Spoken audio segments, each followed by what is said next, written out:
Well, hello everyone. Happy Resurrection Sunday to each and every one of you. I am so pleased and honored that you've taken the time this Easter Sunday to be able to enjoy some daily devotions through Redeeming Life Fellowship.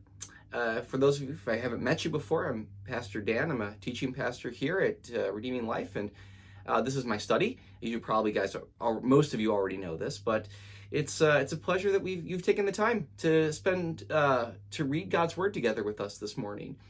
And today, what we're about to offer you, because the rest of the crew this Sunday morning is probably somewhere setting things up at Morses Park for our Easter service there. But what I wanted to offer you was just for those of you who can't be there because we don't can't be there present. We don't have a live stream in the park, unfortunately. Maybe someday we will.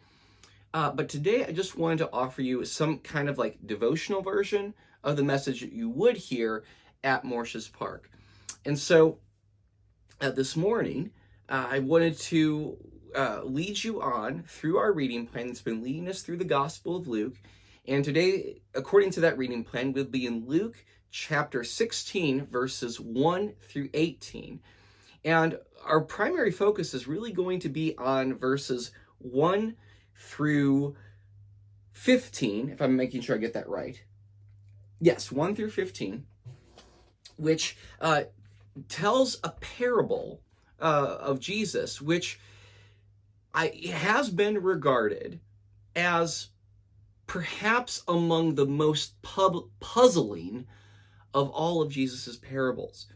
And to make matters more complicated, we're looking at one of these most puzzling of Jesus's parables here on Resurrection Sunday, when we're supposed to be celebrating Jesus's resurrection, his triumph over death, and the reign of God, of the kingdom of heaven here on earth. And it's hard to, on the surface of it, say, here's Easter, here's this puzzling parable. How on earth do these things fit together? And I want to be able to try and explain how these things fit together. And then we'll read the parable and then unpack a little bit of practical application. And that's this.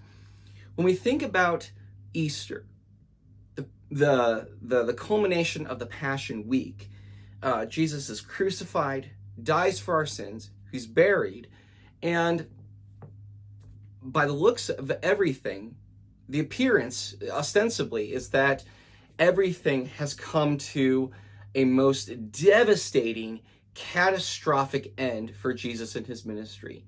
It is over. Gameover. Game over. It's done. And especially in the Gospels of Luke and John, you can see how it is that all of the weight of their hopes leading up to this crucifixion have just been dashed to the ground. And so that that everything leading up to it has just basically unraveled. It's over. So that when you see like disciples on the road to Emmaus who talk with this unknown figure, Jesus in his resurrected form, tells them that we had hopes that this Jesus person, the person who would restore the fortunes of Israel and God's people and the kingdom of heaven on earth, and that now that he's dead, it's done, and so it's just life back to normal. We can go back to doing the same things that we were accustomed to doing, and just hope that God does something else. Or as in the case in John, when even after the resurrection, quite surprisingly, but the disciples, after all of this is said and done, just retreat back to their trade as being fishermen, so that at the end of the day, when the story is finished, they're just going back to what it is, where it was when they started, and that what the resurrection means doesn't actually have any effect on their lives if they're just doing the same things that they were doing from the beginning. And so what the resurrection means, of all things, how it is that the world has changed, that the Gospels are actually good news, is the reality that that Jesus has triumphed over death, that the kingdom of heaven has been inaugurated on earth through the ministry, life, death, burial, and resurrection of Jesus Christ. And because of that, there's a living hope that we have that God's purposes would be made manifest in your life and in mine. That's a real thing that happens in our daily lives. If you could summarize all of that into one statement or assertion, is one that you could say that Jesus is indeed Lord. That the resurrection what the resurrection means is that Christ, in all of his work and what it is that he's been accomplished, has been vindicated and is a real thing. In that he is worthy of our worship and our service, and that his call to follow him as disciples and to continue the work it is that he's done is something that still has its bearing on your life and mine. And one of the problems, as it is for us today and as it was in the Gospels, is that when we say that Jesus is Lord, there will always be other things that will be fighting and contesting Jesus's authority as over our lives as Lord, as the person who's in charge.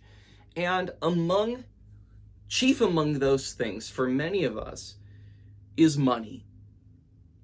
And that the love of money, the worship of money, the authority that money has, and the control that it exercises over our lives, our decisions, our values, and our affections is still something that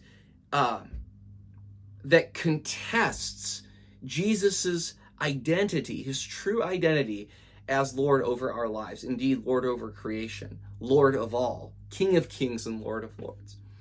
And what you'll find in a parable like the one we're about to read is one where the authority that money has over our lives and our hearts is something that that can keep us from following Jesus wholeheartedly. And the reality, the thing that we're celebrating today here on Easter, cannot work its full effect in your life and mine if our hearts are still captive to the love of money. Easter doesn't mean what it should mean, what it ought to mean, if our hearts and our lives are still held captive to money. And so let's read this parable of the shrewd manager. Now, if you don't know, shrewd is another word, as you would say, like wise or perceptive, to see something, to see how things are going to work out from beginning to the end. Somebody who can think this thing through. Prudence is a similar adjective or a similar value or characteristic. But let's read through this parable of the shrewd manager and read it all the way into to the very end, verses 1 through 15. So Luke chapter 16, verses 1 through 15. It says, Jesus told his disciples, "There was a rich man whose manager was accused of wasting his possessions. So he called him in and asked him, 'What is this I hear about you? Give an account of your management, because you cannot be my manager any longer.' The manager said to himself, 'What shall I do now? My master is taking away my job. I am not strong enough to dig, and I'm ashamed to beg. I know what I'll do so that when I lose my job here, people will welcome me into their houses.' So he called in each of his master's debtors. He asked the first, 'How much do you owe my master?' 800 gallons of olive oil,' he replied. The manager told him, "Take your bill, sit down quickly, and make it 400." Then he asked the second, "How much do you owe?" 1,000 bushels of wheat, he replied. He told him, "Take your bill and make it 800." Here's the stunning bit. The master commended the dishonest manager because he acted shrewdly, for the people of this world are more shrewd in dealing with their own kind than are the people of light. I tell you, use worldly wealth to gain friends for yourself, so that when it is gone, you will be welcomed into eternal dwellings. Whoever can be trusted with very little can also be trusted with much, and whoever is dishonest with very little will also be dishonest with much. So if you have not been trustworthy in handling worldly wealth, who will trust you with true riches? And if you have not been trustworthy with someone else's property, who will give you property of your own? No servant can serve two masters.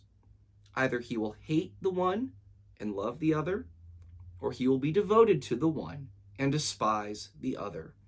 You cannot serve both God and money. The Pharisees, who loved money, heard all this and were sneering at Jesus. He said to them, "You are the ones who justify yourselves in the eyes of men, but God knows your hearts. What is highly valued among men is detestable in God's sight." So if there's one thing that we can learn from this parable of the shrewd manager, whatever the situations that are going behind his mismanagement, they are in some measure rooted in this problem of love of money, that his decisions were unwise, self-serving, against his master, and gone awry when his heart was held captive to money and treating money as a means to its own end. And that's the sort of thing that will always get you and myself in trouble, when the love of money is something that holds sway in your heart, so that almost as if where the money goes, that's where your heart goes, and it affects your decisions, and it affects your values, and it determines your course of action and how it is that you treat other people and what sort of things that you feel like that you can get away with. Because that's what happens, that when you love money, you've made money your God. You've made money the thing that's important above all things, even God himself. And so with this shrewd and dishonest manager, he realized that he could no longer serve money, and that he's now prepared to give away the things that he could not keep, the things that he loved, so that he could actually have something even when all the money is gone. And your money and my money is never something that we can ultimately keep. We can't take it with us to heaven. But the real question is, when the money is gone, what is it that we're going to have left? And that it's God's call upon our lives to say, not how much money can we gain, but what can we rightly do with the money that God blesses us with, so that it can reap some kind of eternal reward, eternal quality, eternal value. Because let's face it, the things that are valuable in God's sight, they're things that have a lasting value. The things that are valuable in the eyes of men, what we read here is that they're detestable in the sight of God. And so what we need to, I think, ask God is to say, Lord, is my life held captive to the pursuit of wealth? Because if your life is held captive to the pursuit of wealth, it doesn't necessarily mean that you're just accruing as much wealth as you possibly can, but rather it's decisions centered around wealth that and money that is foremost in every decision it is that you feel like you have to make. It is, as I had read as a note inside a Bible that belonged to one of my closest and dearest mentors, who's several years passed away now, where it said, if money determines your decision, then money is your God. And that has stuck with me for a long, long, long time. And I don't want to waste my life and waste my money on things that don't last and don't matter. That's why God calls you and I today to remember this Easter Sunday that He is Lord and not money. Because to serve and to love God wholeheartedly, that's the call and the duty of all men. That when we love Him for who He actually is, money doesn't have control over our lives anymore, and it doesn't lead us into wasteful ruin, as it was for this shrewd manager. But he was willing to let go of what he could not keep to be able to gain something that was actually lasting. So thank you so much for taking the time to have these devotions together. If you haven't subscribed to the YouTube channel, you can check out what we have, where these videos are submitted in podcast formats for ease of listening. And I pray God would bless you and keep you, and that He would continue to use us to bring, see that God's kingdom would come and His will be done here in Whitley County as it is in heaven. So God bless you, take care, and I'll see you next time.